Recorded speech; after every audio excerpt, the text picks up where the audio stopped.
All right, why don't we bring in our political panel to discuss that and other matters. We've got two Victorians here today in the studio. Joining us, Labor MP and member for Bruce, Julian Hill. Welcome, Julian. And Liberal MP and member for Menzies, Keith Wolahan, is with us too. Welcome to you, Keith. Why don't we start on aged care? It was a pretty cut and dried promise from Labor, Julian Hill. 24 hours, 7 days a week. Now we discover that the rate of achievement there is at about 86%. We're calling that a broken promise? It's actually terrific news if you drill into it. Remember, this was a recommendation of the Royal Commission, and if ever there's something that passes the pub test, it's the proposition that there should be a nurse in a nursing home 24 hours a day. You know, these days you don't go to a nursing home unless you're, later in life and you really need that care. This previous government got the report, but they point blank refused to make that commitment.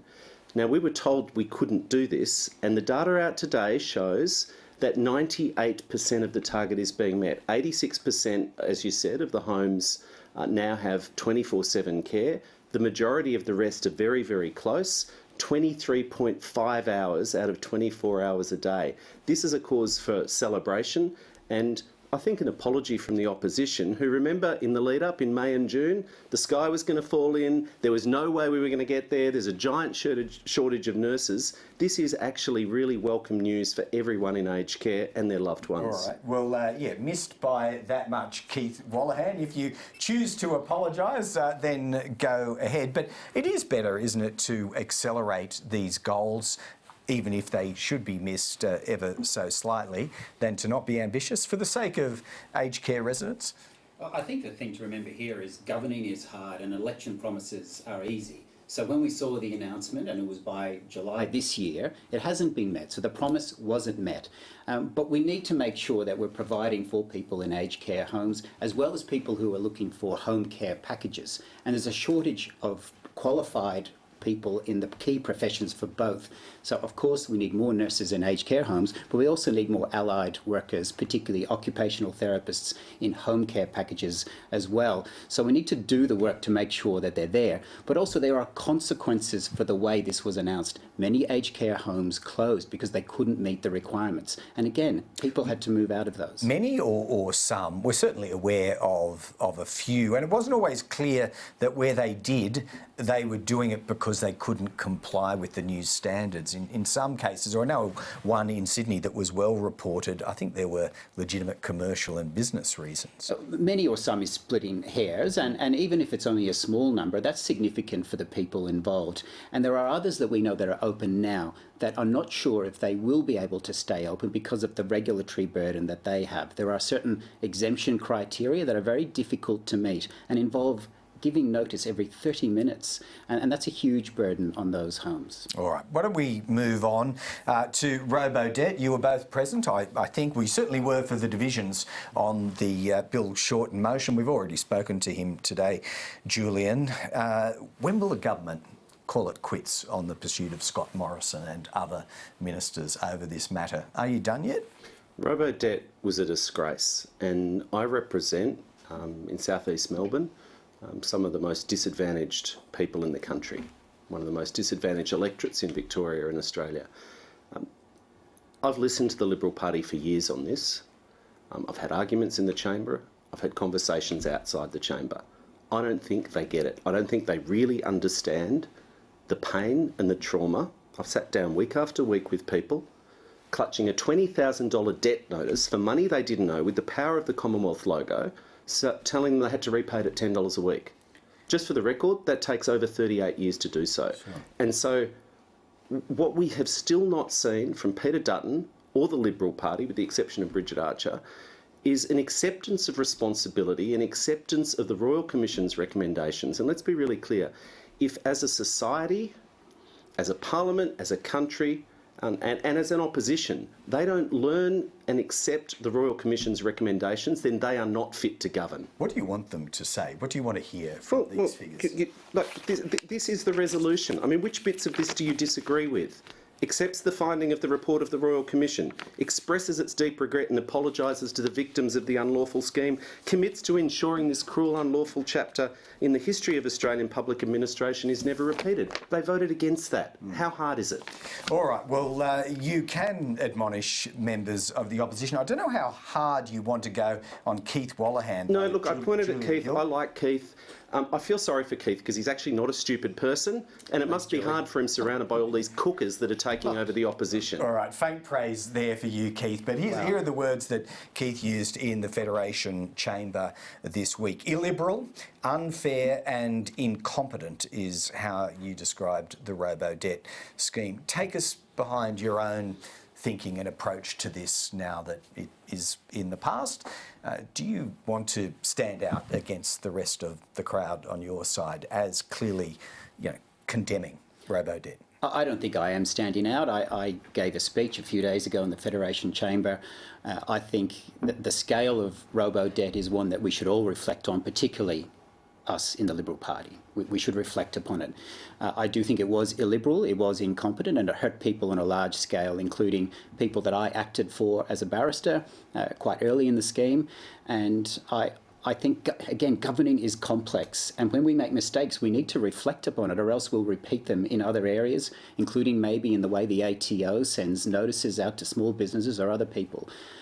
So I encourage Julian to read my speech, but many others of my colleagues, they have expressed regret and sorrow. It may not be in the form that the Labor Party likes, and the form they like is that you've got to cross the floor from your party, which is something they would never tolerate in their own party, ever. You'd be kicked out. Is there, politically speaking, a need to give it to them or to the Australian voting public in a form that does rule a line under this once and for all? Because if you look at Bill Shorten and others, it looks like this is the gift that keeps on giving. They keep going back there every question time. There's a motion today. There are further procedures underway at departmental level. This might just keep going on and on and on. What do you think could do to rule a line under it for the coalition? Well, I guess that's a discussion about the politics of it, and I'm much more interested in the policy and how we learn from it. If the Labor Party want to focus on that's their prerogative. But we have to learn from it and make sure it's not repeated. It's a 1,000-page report. There is a sealed section that may have civil or criminal legal proceedings. Those are serious things that shouldn't be undermined by emotion in the Parliament. We need to respect that process too. All right, 60-day dispensing. Julian Hill, neither of you are senators, and maybe that's a blessing, so we won't spend too much time discussing. They muck up our work, Greg. Yeah, they certainly tried to today, but the government prevailed on the numbers. Is this all in place now? What do we say, or what does the government say to members of the public who are looking for these concessions to kick in from the 1st of September? Is it beyond reach of politics from this day forth? It's been a pretty bizarre couple of days on that issue, but let me just make 2 points really clearly. The government is sticking to our policy of cheaper medicines. This is a reform that was proposed years ago on clinical advice, and it should happen. And it's a very simple proposition. If you support cheaper medicines and you accept the clinical advice, then you vote for it. But the second point I'd make is we've had bizarre scenes over the last 48 hours. The opposition's changed its position about 3 times in the last 12 hours. Yesterday they introduced a disallowance motion and they were going to stop it, block cheaper medicines. Then this morning I was watching the TV and up flashed the banner, opposition withdraws disallowance motion, so I went okay. And then they voted to stall debate on their own disallowance motion. So they're for it, they're against it, they're all over the shop. If you support cheaper medicines, you support the government, and we should all back this in. It takes some explaining, doesn't it, Keith? Because we've already heard from colleagues of yours that they support cheaper medicine. They support the introduction on the 1st of September. They support cost of living measures in general, and yet it's not good enough, and it's tried to be stalled, at least initially today, in the Senate. How do you square all that off for voters who might be a little confused? I think we need to look at the intended and unintended consequences of this policy. The intended consequences are ones we are in furious agreement about. We want cheaper medicines and the 60 days we agree on. The unintended consequences are that if in the long term small pharmacies are going to close because they weren't properly consulted, then in the long run no one will pay cheaper medicines. And particularly in rural areas, I'm concerned that small pharmacies, who are the backbone of those communities when it comes to healthcare, they will be gone, and they don't open overnight. It's a very difficult thing to put back. And might the coalition revisit this when Parliament returns if you think it is causing damage to farmers, to community pharmacy? Well, that's the point. We want the government to negotiate with pharmacists, particularly small pharmacists. We've seen it in other sectors of the economy where small operators go out of business and then the large operators get those profits back in other ways by jacking up prices. We don't want that to happen in this sector. All right. One final topic. Julian, I don't know how much across it both of you are, but there were discussions, particularly involving crossbenchers today, around what we used to call Alco Pops, the addition of alcohol into branded drinks, which we would normally call soft drinks.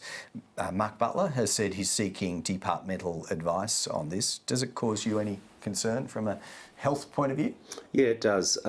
Alcohol use disorders, substance abuse disorders affect every part of Australian society. No family, no suburb is immune. And the marketing tactics that appear to be the case here by trying to shove alcohol in what looks like a soft drink are of concern. And I think it's an important issue to raise, and the Minister's right to seek advice. We should have a look at it. And are the makers of these products, Keith, do you think actively trying to circumvent or find loopholes around existing arrangements? I think as long as there is a proper regulated sale process for these things, they're not put into vending machines or in milk bars, they're in licensed bottle shops and other licensed venues, then I think we can trust people to make the decisions themselves, and we certainly can here. OK. We're about to farewell both of you. Just finally and very quickly, Keith, what's this I hear about a MP's screening of Barbie? Tell me more. How many attended that? So my good friend, the member for Flinders, said that not enough of the class of